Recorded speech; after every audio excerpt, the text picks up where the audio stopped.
अस्सलाम वालेकुम। बिस्मिल्लाहिर्रहमानिर्रहीम। क़यामत का दिन और 3 आदमियों की पेशी। मुजाहिद रहमतुल्लाह कहते हैं कि क़यामत के दिन 3 आदमियों को बारगाह इलाही में लाया जाएगा। एक अमीर होगा, दूसरा मरीज़ होगा और तीसरा गुलाम। अमीर से कहा जाएगा, किस चीज़ ने तुझे मेरी इबादत से रोका? वो अर्ज़ करेगा, माल की कसरत ने, यानी माल ज़्यादा होने ने मुझे इबादत से गाफिल रखा। अब सैयदना सुलेमान अलैहिस्सलाम को पेश किया जाएगा और आप अलैहिस्सलाम की बादशाहत की झलक दिखाकर पूछा जाएगा कि तुम्हारे पास ज़्यादा दौलत थी या इनके पास? अमीर आदमी कहेगा कि इनके पास ज़्यादा माल और दौलत थी। कहा जाएगा कि इतने माल और दौलत के बावजूद ये मेरी इबादत से गाफिल नहीं था। मरीज़ को लाया जाएगा और पूछा जाएगा, मेरी इबादत से क्या चीज़ माने थी, यानी किस चीज़ ने मना कर रखा था? वो जवाब देगा, मैं बीमार था। अब सैयदना अय्यूब अलैहिस्सलाम को बीमारी की हालत में लाया जाएगा और पूछा जाएगा, तुम ज़्यादा बीमार और लाचार थे या कि ये? मरीज़ कहेगा, ये ज़्यादा बीमार थे। कहा जाएगा, बीमारी और ज़ाव भी इसे मेरी इबादत करने से बाज नहीं रख सका। अब गुलाम की बारी होगी। पूछा जाएगा, किस चीज़ ने मेरी इबादत से बाज रखा? जवाब देगा, मैं गुलाम आदमी था। अब सैयदना यूसुफ सिद्दीक़ अलैहिस्सलाम की गुलामी की ज़िंदगी दिखाई जाएगी और पूछा जाएगा, तुम्हारी गुलामी और कैद ज़्यादा सख्त है या कि इनकी?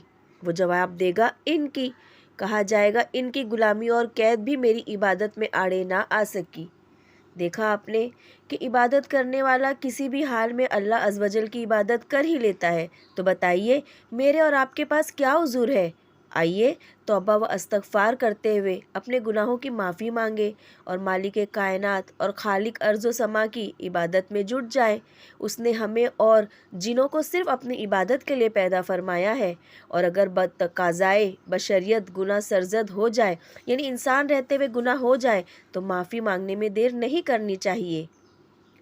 तो अल्लाह अज़्ज़ व जल से यही दुआ है कि अल्लाह ताला तमाम उम्मतियों को बख्श दे, उनकी मग़फ़िरत फ़रमाए और हम सब का मामला खैर के साथ करे। एक और हदीस है कि सैयदना अबू सईद रज़ी अल्लाहु अन्हो से रिवायत है कि अल्लाह के रसूल सल्लल्लाहु अलैहि वसल्लम ने इरशाद फरमाया, शैतान ने अल्लाह तबारक व तआला से कहा, ऐ मेरे रब, तेरी इज़्ज़त की कसम, जब तक तेरे बंदों की रूहें उनके जिस्मों में है, मैं उन्हें बराबर बहकाता रहूँगा। अल्लाह ताला ने उसके जवाब में फ़रमाया, मेरी इज़्ज़त व जलाल की कसम, जब तक वो मुझसे अपने गुनाहों की माफ़ी चाहते रहेंगे, मैं भी उन्हें माफ़ करता रहूँगा। सुभान अल्लाह। जज़ाकल्लाहु खैरन कसीरन कसीरा। अल्लाह हाफ़िज़। जब हमारा प्यारा अल्लाह अपने इज़्ज़त और जलाल की कसम खा के कहता है कि मुझसे तौबा करो, मैं माफ़ करूँगा, तो आइए हम भी तौबा करें और प्यारे प्यारे अल्लाह को मना ले। कहने सुनने से ज़्यादा अल्लाह ताला हम सब को अमल करने की तौफ़ीक दे और हमसे ऐसा राज़ी हो जाए कि फिर कभी नाराज़ ना हो। जज़ाकल्लाहु खैरन कसीरन कसीरा। अल्लाह हाफ़िज़।